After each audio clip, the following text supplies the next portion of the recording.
धर्मयुद्ध, अपयश और ग्रहण का चक्रव्यूह जीवन पर डालेगा कैसा प्रभाव। जब इस हफ्ते होगी राहु चंद्रमा का ग्रहण योग से शुरुआत, कब लेके आएगा ये भावनाओं और यादों का सैलाब। फिर बनेगा आकाश में शनि चंद्रमा का विष योग, कहां पकड़ा जाएगा चोरी करता हुआ चोर। कितनी बखूबी से कर पाओगे आप धर्म संकट का सामना। भावनाओं के आगे सुननी पड़ सकती है आपको प्रताड़ना।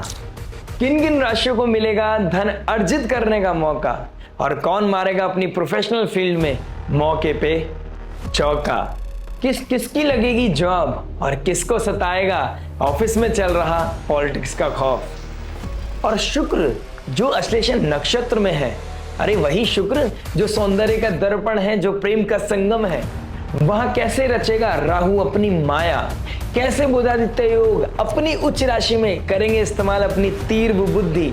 आइए आप और हम मिलके सुलझाते हैं इस हफ्ते की गुत्थी।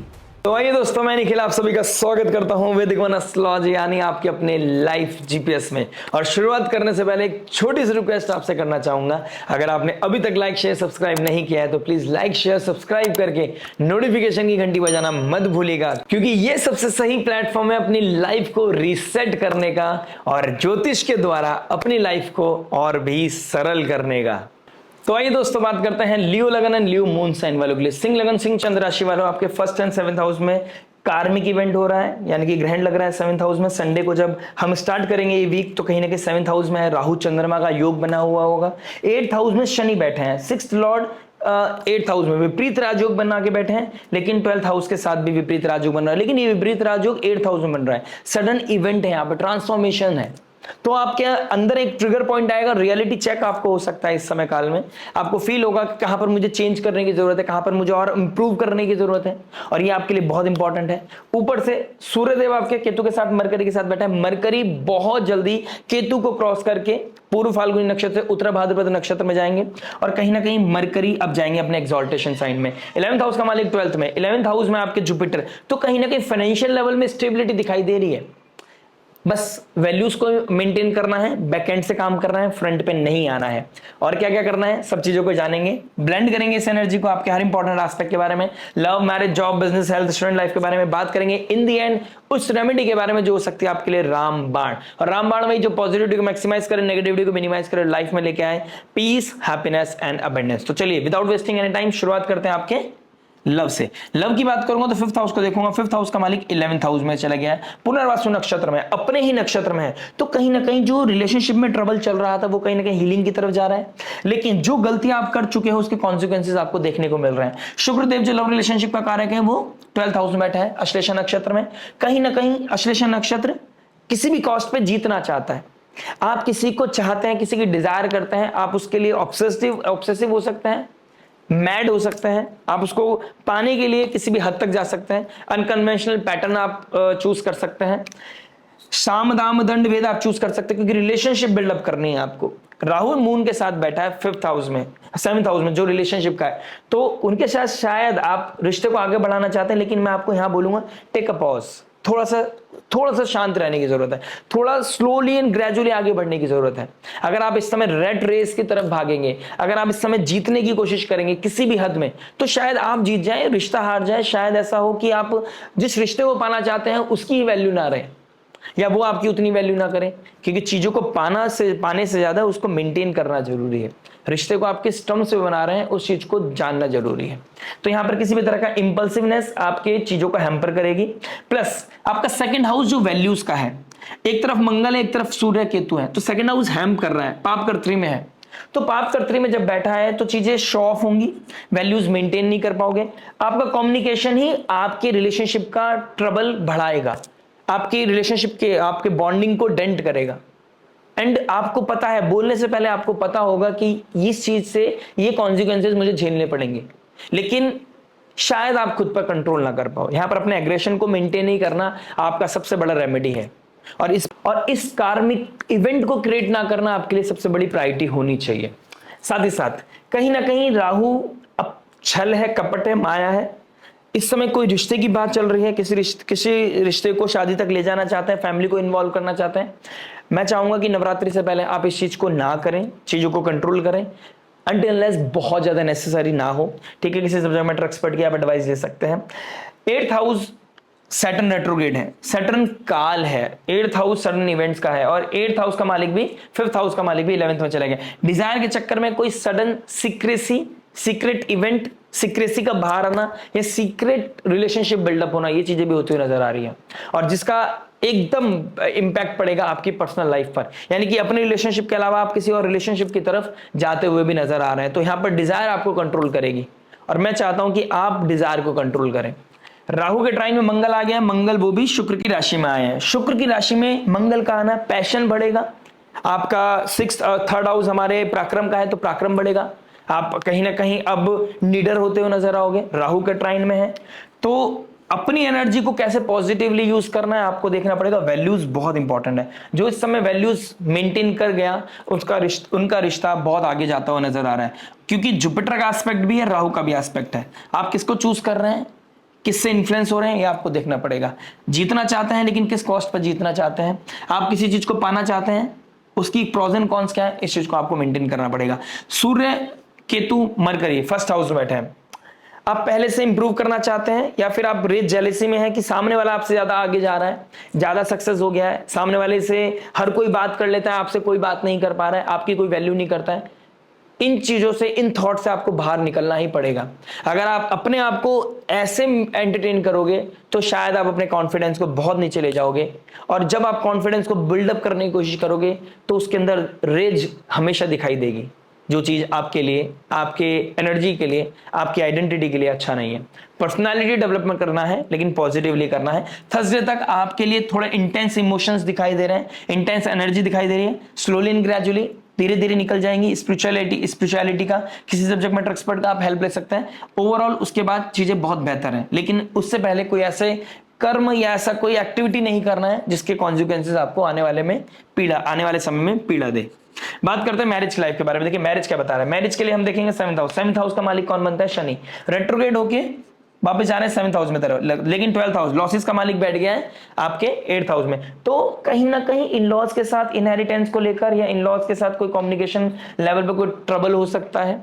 प्लस इस समय आपका स्पाउस बहुत खर्चा करता हुआ नजर आ रहा है, किसी चीज का शो ऑफ, किसी चीज रेज में, जेलेसी में, अपने आप को प्रूव करने के चक्कर में। देखिए फाइनेंसेस आ रहे हैं तो शॉपिंग हो रही है, खर्चा बढ़ेगा क्योंकि पैसा आ रहा है, इसलिए तो खर्चा हो रहा है। डिजायर एम्पलीफाई कर रही है, एम्बिशन आपके बहुत ज्यादा हैवी हो गए, डिजायर आपको कंट्रोल कर रहे हैं। तो यहां पर आपको अपने एक्सपेंसेस को बचाना चाहिए। किसी तरह का फॉल्स एलिगेशन भी आपके ऊपर लग सकता है, आपके आसपास किसी फैमिली में किसी के ऊपर फॉल्स एलिगेशन भी लगता हुआ नजर आ रहा है। आपकी आइडेंटिटी, आपका नेम, आपका फेम, कहीं ना कहीं आपको उसको लेके थोड़ा कंसर्न हो तो बढ़ता हुआ नजर आ रहा है आपकी लाइफ में। तो उस कंसर्न से बचने के लिए आपको अपनी डिग्निटी, वैल्यूज को मेंटेन करना है। जो आप इस समय कमिटमेंट कर रहे हैं उसको पूरा करने के लिए पूर्णतः पूरी कोशिश करनी चाहिए। जस्टिफाई होना चाहिए शनिदेव को कि हाँ आप पूरा कमिटमेंट पूरा कर रहे हैं। अपने पार्टनर के साथ लॉयल्टी मेंटेन करना आपकी सर्वप्रथम आपकी ड्यूटी होनी चाहिए, क्योंकि राहु 7th हाउस में बैठा है। यहाँ पे मैनिपुलेशन करेगा, डिप्लोमेसी करेगा, छल कपट माया रचेगा, अपनों को परायों को अपना करेगा। तो यहाँ पर उस चीज का ध्यान रखना है। शनि चंद्रमा इस वीक के स्टार्टिंग में आपको ट्रबल दे सकते हैं, टर्बुलेंस दे सकते हैं, किसी तरह का डिस्प्यूट दे सकते हैं, ऑल ऑफ सडन चीजें ट्रिगर कर सकती है। पुरानी चीजों को लेकर नॉस्टैल्जिया हो सकता है, पुरानी किसी चीजों पर दोबारा से प्रॉब्लम क्रिएट हो सकती है, उसकी वजह से घर में क्योस बढ़ेगा, क्योंकि 4th हाउस का मालिक भी 3rd में चला गया। एक्सट्रीमली चैलेंजिंग सिचुएशंस घर में बन सकती हैं। एक्सट्रीमली चैलेंजिंग सिचुएशन आपके हस्बैंड, आपके वाइफ, आपके मतलब पार्टनर से होती हुई नजर आ रही है। इस समय जितना डाउन टू अर्थ और जितना डिप्लोमेसी के साथ आप आगे बढ़ेंगे, राहु को पॉजिटिवली यूज कीजिए ना, जुपिटर विजडम का यूज कीजिए। 5th हाउस आपकी विजन है। आप आज लड़के, अगर आपको दोनों को साथ रहना है तो लड़ने का फायदा क्या। और अगर आप ज्योतिष की वीडियो देखते हैं तो आपने यही जाना होगा कि इस समय काल में जब एनर्जीज बहुत हैवी है और 1st और 7th हाउस में कार्मिक इवेंट हो रहा है, ग्रहण लग रहा है, तो इस समय ना कॉन्शियस लेवल काम करेगा, ना सबकॉन्शियस लेवल काम करेगा, ना आपकी पर्सनालिटी को अच्छा समझा जाएगा, ना आप लोगों के सामने अपनी चीजों को एक्सप्रेस कर पाओगे, और यही आपके लिए बहुत बड़ी प्रॉब्लम का कारण बनेगा। और जब इतनी एक्सेस एनर्जी दिखाई दे रही है तो आपको स्लोली एंड ग्रेजुअली चलना, अपने आप को डाउन टू अर्थ रखना और किसी चीज डिस्प्यूट से बचना ही आपके लिए अच्छा है। किसी चीज के कंक्लूजन पे ना जाइएगा। जब तक आपके नवरात्रि स्टार्ट ना हो जाए, जब तक गुड एनर्जीज स्टार्ट ना हो जाए, बैड एनर्जीज नीचे ना जाने शुरू करें, तब तक आपको कोई मेजर डिसीजन या मेजर डिस्प्यूट से दूर रहना ही आपके लिए एडवाइजेबल रहेगा। बात करते हैं जॉब के बारे में। देखिए जॉब क्या बता रहा है। जॉब की बात करूंगा तो 6th हाउस का मालिक 8th में, कहीं ना कहीं विपरीत राजयोग बन रहा है, लेकिन 8th हाउस से 10th हाउस पे एस्पेक्ट कर रहा है, 3rd एस्पेक्ट से। तो कहीं ना कहीं शुक्र का मालिक, 10th हाउस का मालिक शुक्र 12th में अश्लेषा नक्षत्र में, 6th हाउस का मालिक का एस्पेक्ट पड़ रहा है 10th हाउस में। तो डिसिप्लिन ना होने की वजह से, प्रोडक्टिविटी ना आने की वजह से, अपने टारगेट पूरी ना करने की वजह से आपके बॉसेस से फटकार पड़ सकती है, सुनने को मिल सकता है, बॉसेस के साथ डिस्प्यूट हो सकता है, कॉन्फ्लिक्ट हो सकता है, बेवजह आपके नाम को उछाला जा सकता है, कोई कॉन्स्पिरेसी हो सकती है, आपके साथ कोई पॉलिटिक्स हो सकती है, आपको कुर्सी से नीचे गिराने की कोशिश की जा सकती है। आपको अपना 100% देना है, ये आपकी पहली प्रायोरिटी होनी चाहिए। दूसरी चीज, आपको किसी भी सीनियर से डिस्टर्बेंस क्रिएट नहीं करनी है, डिस्प्यूट नहीं करना है, आर्ग्यूमेंट नहीं करना है। सूर्य फादर लाइक फिगर है, केतु कट है, केतु डिटैचमेंट कट करेगा, तो फादर लाइक फिगर के साथ डिस्प्यूट होगा और आपका सर काट दिया जाएगा। तो अपने पोजीशन को, अपने नेम को, अपनी फेम को, अपनी अथॉरिटी, अपनी जॉब को बचाए रखने के लिए इस क्राइसिस मोमेंट में आपको अपने आप को हम्बल करना ही पड़ेगा। इस समय आप किसी तरह के डिस्प्यूट नहीं कर सकते, एक इस तरह का चैलेंज से आपको बचना चाहिए। दूसरी चीज, इस समय अगर आप मैन्युफैक्चरिंग फील्ड में कोई जॉब करते हैं, रियल एस्टेट से रिगार्डिंग कोई काम करते हैं, अगर वो प्रोजेक्ट पूरा नहीं है और आप अपनी ग्रीड में आकर अपना काम बनता, साइड में जाए जनता, तो आपको इस चीज का ध्यान रखना है कि आप जिसको मैनिपुलेट कर रहे हैं, आने वाले समय में आपको मैनिपुलेट कर सकता है आपके बॉसेस ही। जिनके लिए आप पैसा लेके आ रहे हैं और अपनी सैलरी उठा रहे हैं, वही लोग आपकी सैलरी नहीं देंगे और आप उधर से भी बुरे बनोगे, उधर से बुरे बनोगे, ऐसे चांसेस बन रहे हैं। तो आपको देखिए, ऑल्दो मेरे पास सब्जेक्टिव चार्ट है, ये ट्रांजिट बता रहा है, लेकिन इस समय कमिटमेंट इशू आना और बॉसेस के साथ इश्यूज आना, ये चीजें बहुत हाईलाइट हो रही हैं।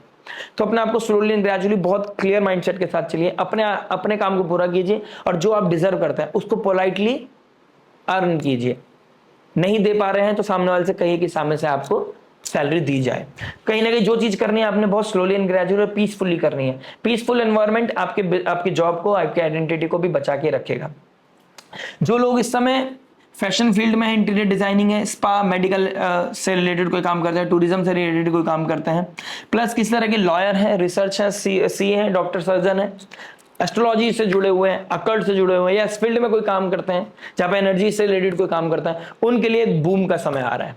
आपके लिए बहुत ही अच्छा समय दिखाई दे रहा है। ओवरऑल अगर गवर्नमेंट सेक्टर में जो काम करते हैं उनकी जॉब को कंसर्न नहीं है, लेकिन उनकी इमेज को थोड़ा कंसर्न दिखाई दे रहा है।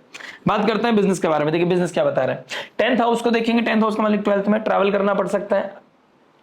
ये ट्रैवल बहुत स्मूथ नहीं दिखाई दे रहा है। किस तरह का स्ट्रेस दिखाई दे रहा है, एक्सपेंसेस, हेल्थ एक्सपेंसेस दिखाई दे रहे हैं, चीजें बहुत ज्यादा, पैसे का खराब होना, पैसा लगना, ये चीजें बहुत ज्यादा दिखाई दे रही हैं। 9th हाउस का मालिक 3rd में बैठ गया है, करने जाओगे कुछ, हो जाएगा कुछ, प्लानिंग करोगे कुछ, होंगे कुछ। तो अपने आप को प्रूफ करने के चक्कर में गलतियां करोगे, एक गलती को सुधारने के चक्कर में 2 गलतियां करोगे। कॉन्शियस माइंड अगर ठीक नहीं है, अगर आप सब्जेक्ट मैटर एक्सपर्ट की एडवाइस नहीं ले रहे हैं, किसी सीनियर के साथ अलाइंड हो गया, टीम वर्क में आप बिलीव नहीं कर रहे हैं, तो ट्रबल आ सकता है। हो सकता है अभी आपका समय थोड़ा विकेट है, सामने वाले का बेहतर हो, तो सामने वाले की एडवाइस के साथ चलकर चीजों को डिप्लोमेसी के साथ आप बेहतर बना सकते हैं, क्योंकि इस समय आप करने जाएंगे कुछ, हो जाएगा कुछ। वेडनेसडे थर्सडे तक वैसे भी टफ टाइम दिखाई दे रहा है, तो इस वीकली बेसिस पे आप अगर कुछ डिसीजन लेना चाहते हैं तो मैं चाहूंगा कि जब तक 1st और 7th हाउस में ये ग्रहण का सीजन चल रहा है, जब तक कोई अननेसेसरी, कोई इंपल्सिव डिसीजन ना लीजिएगा। एक्सपेंसेस बहुत हाई है, इन्वेस्टमेंट करने से बचना है, किसी के ऊपर ब्लाइंड ट्रस्ट करने से बचना है। इस समय आपको ये लगेगा कि बहुत ही सही डील आपके हाथ में आ रही है, लेकिन वो रियल है नहीं है, इस चीज पे मुझे डाउट है, तो आपको उस चीज को थोड़ा कंसिडर करना है। मंगल आपके अंदर स्ट्रेंथ तो बढ़ाएगा, लेकिन उसको कंस्ट्रक्टिवली अलाइन करना आपके लिए टफ हो जाएगा। मेहनत तो कर रहे हो, लेकिन एक मजदूर भी मेहनत करता है और एक इंजीनियर भी काम करता है, सैलरी इंजीनियर की ज्यादा होती है। आप बिजनेस तो कर रहे हो, लेकिन बिजनेस में आपको स्मार्ट वर्क करना पड़ेगा, टीम मैन बनना पड़ेगा, तो आपके लिए बहुत बेहतर रहेगा। सैटर्न का 3rd एस्पेक्ट बढ़ रहा है, आपके अंदर जो स्किल की जरूरत है, वीकनेस है, लूप होल्स है, उनको एड्रेस करना पड़ेगा। Time to address the core issue, बहुत पॉजिटिव टाइम है। ये ट्रिगर पॉइंट है किससे पार्टनरशिप करनी है, किससे नहीं करनी है, कैसे काम करना है, कैसे नहीं करना, किस चीज को छोड़ देना है, अतीत को अतीत बना, अब जो प्रेजेंट में अतीत बनने लायक है उसको अतीत में छोड़ देना है, पीछे छोड़ देना है, अब नया रीसेट बटन दबाकर आगे बढ़ना है। किसी को नीचे दिखाने के चक्कर में आप पैसा खर्च करते हो नजर आओगे और आप बिजनेस में इंप्रूवमेंट नहीं, एक्सपेंसेस ज्यादा बढ़ा ले जाओगे। तो स्मार्ट प्ले करें, पॉजिटिव रहें, बाकी बहुत कुछ पता चलता है पर्सनल नेटल चार्ट से। बात करेंगे हेल्थ के बारे में। देखिए हेल्थ क्या बता रही है। हेल्थ की बात करूंगा तो 5th हाउस का मालिक 11th में चला गया। शुगर क्रेविंग आपकी बढ़ती हुई नजर आ रही है। 12th हाउस में सरपेंट, अश्लेषा नक्षत्र में वीनस का बैठना, sugar craving is on cards. कहीं ना कहीं जिम स्टार्ट करने का दिमाग में तो आएगा। अब बहुत सारी चीजें आपके दिमाग में आ सकती है, मुझे ये भी करना है, मुझे ये भी करना है, मुझे ये भी करना है। उसी को चूज कीजिएगा जो आप कर सकते हैं। अगर एक्सरसाइज करना है एक्सरसाइज करें, जिम कर सकते हैं जिम कर सकते हैं, योगा मेडिटेट करना मेडिटेट कर, रनिंग करना है, कोई स्पोर्ट्स एक्टिविटी करनी है, बट उसको तभी करना है कि जब आप उसको लॉन्गर रन पे कर सकें, पैसा भी लग जाए, टाइम भी वेस्ट हो जाए और फिर आप उसको कंटिन्यू ना कर पाए तो ये दिक्कत देगा। ये भी कहीं ना कहीं स्ट्रेस का कारण बनेगा क्योंकि फाइनेंसेस स्टक्ड है, फाइनेंसेस आ तो रहे हैं लेकिन उसका पता नहीं चल रहा, तो यहाँ पे ध्यान देना पड़ेगा। फादर लाइक फिगर की तबीयत खराब होना, ये आपके लिए कंसर्न हो सकता है। अपनी आइडेंटिटी खराब होना, ये आपके लिए मेंटल ट्रॉमा दे सकता है, डिप्रेशन दे सकता है, एंजाइटी दे सकते हैं। जिनका मून ऑलरेडी वीक है और जिनका लगन का स्वामी वीक है उनके लिए तो कहीं ना कहीं क्रिटिकल समय चल रहा है। आप लोगों को तो बहुत हेल्दी रखना, अपने अंदर एक पॉजिटिविटी बनाए रखना, पॉजिटिव चीजों को अब्जॉर्व करना, negative influence, negative culture, negative चीजों को दूर करने का समय है। जो सो कॉल्ड फ्रेंडशिप है और आपका सपोर्ट नहीं कर रहे हैं इस समय काल में, उनको क्विट करने का भी समय है। यानी कि जो दरार है उसको फिगर आउट कीजिए और उसको वाइंड अप कीजिए। अनहेल्दी से हेल्दी आप डेफिनेटली होने लग जाओगे। गट रिलेटेड इश्यूज और मेंटल इश्यूज आपके ज्यादा दिखाई दे रहे हैं। अगर आपने इस पर वर्कआउट कर लिया ज्यादा बेहतर रहेगा। अगर चीजें इंक्रीज हो रही है डे बाय डे तो मेडिकल हेल्प लेना भी आपके लिए एडवाइजेबल रहेगा, क्योंकि थर्सडे तक आपके लिए थोड़ा सा टर्मोइल मुझे दिखाई दे रहा है। बात करते हैं स्टूडेंट लाइफ के बारे में। देखिए स्टूडेंट लाइफ क्या बता रही है। स्टूडेंट की बात करूंगा तो 5th हाउस का मालिक 11th में चला गया। 5th का मालिक 11th में, डिजायर आपको कंट्रोल, ये मैंने पहले भी बोला हुआ था, आप डिजायर को कंट्रोल नहीं कर रहे, डिजायर आपको कंट्रोल कर रही है। एक आइडेंटिटी क्राइसिस दिमाग में आ गया है। दिमाग में किसी ने बैठा दिया कि आपकी वैल्यू नहीं है, सामने वाले की ज्यादा वैल्यू, और आप सामने वाले से जेलसी रख रहे हो। सामने वाले को सक्सेस ज्यादा मिल रही है, लोग उसको ज्यादा पूछ रहे हैं, मैं भी डिजर्व करता हूं लेकिन मेरा समय नहीं चल रहा है, या मेरे से क्यों नहीं हो पा रहा है, मैं कर सकता हूं। ये चीजें आप फील करने लगोगे। ये समय है, निकल जाएगा। इस समय आप अपना देखिए, जैसे मैंने एक बार 3 इडियट का आपको एग्जांपल दिया था, आप काबिल बनो, कामयाबी झक मार के आपके पास आएगी। जिनके पीछे आप भाग रहे हो ना वो आपके पीछे आएंगे। इतना काबिल बनना आपको जरूरी है। आपके पास वो कैपेसिटी है, वो कैपेबिलिटी है। ये ट्रिगर पॉइंट है। ग्रैंड आपके लिए पॉजिटिव हो सकता है, बस आपको अपने आप को, अपनी ऊर्जा को इकट्ठा करके एक जगह लगाना है। जितना आप अपने आप को फोकस कर पाओगे उतना अच्छा है। फिजिकल इंटीमेसी, बेड ब्लेजर की तरफ आपका अट्रैक्शन बढ़ता हुआ नजर आ रहा है। Take care of that thing please. और किसी भी तरह का अल्कोहल कंजम्पशन या सीक्रेट चीजें करने से आपको बचना चाहिए। ये ट्रिगर पॉइंट है आपके लिए। ये भी हो सकता है किसी चीज का क्विट करना, ये भी हो सकता है किसी चीज को स्टार्ट करना, depend on your natal chart. बात करेंगे रेमेडी के बारे में। देखिए सूर्य केतु 1st हाउस में, चंद्रमा 7th हाउस में ग्रहण लगा रहा है, तो कहीं ना कहीं मैरिड लाइफ को लेकर मैं थोड़ा कंसर्न हूं। आपको डिस्प्यूट से बचना है, किसी तरह के आर्गुमेंट से बचना है, मैं ऑलरेडी बोल चुका हूं। किसी भी चीज का शो ऑफ करना या किसी चीज को प्रूफ करने की जरूरत अभी नहीं है, ना ही समय आपके साथ है। अभी समय धीरे धीरे आपके फेवर में आएगा, तब आपको सही इस्तेमाल करना है समय का और ज्योतिष का। ये आपके लिए बुद्धिमत्ता की निशानी रहेगी। प्लस सूर्य को डेली अर्घ दीजिए आप, कहीं ना कहीं आपके लिए बहुत पॉजिटिव रहेगा। शनि चंद्रमा 8th हाउस में, राहु चंद्रमा 7th हाउस में, तो कहीं ना कहीं दुर्गा देवी की दुर्गा सप्तशती का पाठ, माँ काली का आराधना आप कर सकते हैं, आपके लिए बहुत ही पॉजिटिव रहेगी। या अल्टीमेटली आप हनुमान चालीसा अगर जानते हैं, आप कुछ नहीं करना चाहते, आप हनुमान चालीसा रेगुलर रिसाइट करें, क्योंकि भाग्य का मालिक है। सब चीज बिगड़ जाए लेकिन भाग्य आपके साथ है, प्रकृति आपके साथ है, तो आपका कोई कुछ नहीं बिगाड़ सकता। काज किए बड़ देवन के तुम वीर महाप्रभु देखे विचारो, कौन सा संकट मोर गरीब को, जो तुम सो नहीं जाते टारो, बेगी हरो हनुमान महाप्रभु, जो कोई संकट हो हमारो, को नहीं जानत है जग में कभी संकट मोचन नाम तिहारो। मिलते हैं नेक्स्ट वीडियो में। टिल देन नमस्ते, राधे राधे, प्रणाम।